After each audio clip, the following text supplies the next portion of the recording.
In this video, I'm going to be sharing with you the pros and cons of being a lone wolf. Okay, I'll be sharing with you the truth about lone wolves in the wild. I'll be sharing with you the difference between being lonely and solitude.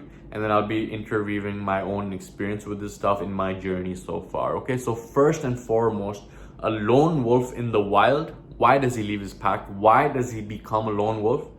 The reason is because within a wolf pack, there is only one pair that is breeding. Okay, that pair is the alpha male, the alpha female, and usually the other wolves in their pack is their children, and wolves do not interbreed. Okay, so the reason the wolf leaves his pack is to elevate his place in the hierarchy and to get mating rights with some other female that it will be in some other pack. Okay, so the lone wolf leaves his pack, but he's not a lone wolf for his whole life. He is a lone wolf until he finds another pack in which he can be of more service, in which he can really become who he is capable of being as the alpha male. Okay, there's a great documentary on this.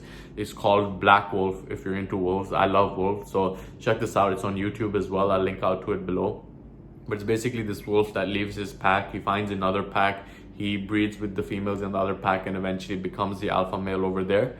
But understand that when the white wind blows, the lone wolf dies and the pack survives. Okay, we as humans are pack animals, and when in the environments that we were evolved from, when we were alone, that was more likely for us to not survive. Our genes did not survive. So the lone humans back in the day were the ones that did not pass on their genes, and therefore we are wired to be with each other. Okay, now the second part of this is the difference between loneliness and solitude. Okay, now loneliness, I've experienced this. The first time I left home after university was when I left to go to Canada, and I wanted to, basically I was at home and I was surrounded by people that did not have the same values as me. My highest value is personal growth, of improvement, of learning, of reading, of improving myself, and the people around me did not share those same values. So the reason I chose to move was because I saw the influence that surrounding myself with people had. Okay, the mind is very impressionable,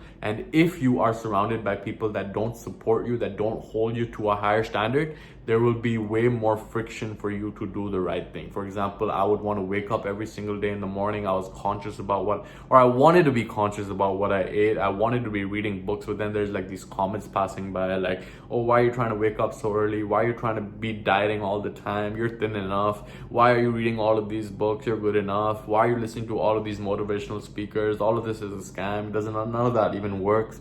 So even though I would want to embody these values of personal growth, of mastery, of freedom, of discipline, of creating abundance in my life, the reason that I was not able to stick to that to the level that I wanted is because it was way harder doing so when the people around me were not holding me to a higher standard. Okay, so I left, and then that was when I first began to experience loneliness. Okay, now loneliness is when you don't want to be with yourself, when you want to be with other people, and when you are on your own. It's like, personally, I was just distracting myself all the time. If I'm having a meal by myself, I'm listening to a podcast. If I'm lying in bed, I am listening to something. If I am, just sitting there, like I'm always engaged in something to distract myself from being with myself. Okay, that is what loneliness is, and that is an epidemic which so many people are going through these days because they cannot spend time with themselves. They have not developed a relationship with themselves where they can enjoy some time in their own company. Okay, this is loneliness. I've definitely experienced it as well. Okay, now solitude is when you can learn to enjoy your own company, when you can sit on the beach, enjoy a nice sunset in your own company without thinking about distraction, without thinking about listening to a podcast, without thinking that you need to be around someone, but you can truly sit in your place of silence and enjoy your own company and learn things about yourself more than you would have if you were caught in the hustle and bustle of distraction. Okay, so that is really an opportunity. When you are by yourself, it is an opportunity to get to know yourself even better and to develop your relationship with yourself, which is the most important thing. And if you can be totally good on your own and you don't need other people to be there, then that neediness disappears, and that is when you can go on to form real, authentic relationships in your life, whereby they are not two people coming together because they need something from each other, but two people who are completely good on their own, and they come together and they create a sum that is greater than its parts. Okay, so when I caught myself in this cycle of loneliness, and it opened up the area for me to get more introspective and understand why I was always distracting myself and why I couldn't spend time with myself, that is what led me to the next step, of actually beginning to develop this relationship with myself, whereby I could spend time with myself without always distracting myself. Okay, so obviously this is not a lifetime scenario, because after like a long time of solitude in myself, I was like, okay, I need to relocate, because my situation in Vancouver was not exactly optimal. I was away from downtown. It was hard for me to go out and meet people, and I was like in a very different suburb and stuff like that. So that is when I decided to move to Medellin, Colombia. Okay, and that is where I ended up forming a tribe of people around me, slowly but surely, but people who were engaged in the process of personal growth, people who had similar values as me, and people who were open to the exploration of who they were, rather than getting attached to a certain identity of who they thought they were. Okay, so people who were evolving in their own nature. And then when I was surrounded by these people, having weekly meetups, I was actually seeing someone over there as well, and both of us were independent. It's not a dependent relationship, it was interdependent relationship, because both people were good on their own and were coming together by choice, not being forced to do it. And that is when I experienced, even more about myself. Okay, the relationships in our lives are mirrors, and the biggest lessons I've learned in my life have come through the relationships that I have cultivated. Okay, so at the end of the day, like being a lone wolf, I think it is a rite of passage for people. It is an avenue for us to go deeper into ourselves, to develop a relationship with ourselves, get rid of this neediness of distraction, of thinking that we need someone there to make us feel better.